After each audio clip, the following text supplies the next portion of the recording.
Welcome back, friends.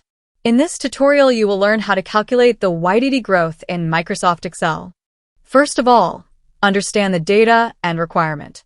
Here I have a data of month-wise sales for year 2023 and 2024. Requirement here is to calculate the YTD growth percentage in 2024 sales over the 2023 sales. YTD is the year-to-date growth, which is the cumulative or running growth. For example, if you are calculating YTD growth for March month, it should take the total from January to March while calculating growth percentage. To calculate YTD, click on the B7 cell. Press is equal to Use Sum function. Select from B6 to B6 cell range and lock the first B6 cell reference, which will calculate the running total of 2024 sales. Put the division symbol. Then use another sum function to calculate the running sales of year 2023. After this, put -1. Then press Enter. Convert the result to % formatting by clicking on the % symbol.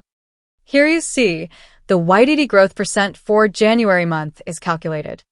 Now drag and drop the same formula for other months. So, that was the formula for calculating YTD growth % in Microsoft Excel. If you want to practice this, download the sample workbook from video description below. If this video was useful, give it a thumbs up by hitting on that like button. Also subscribe our channel for more videos in future.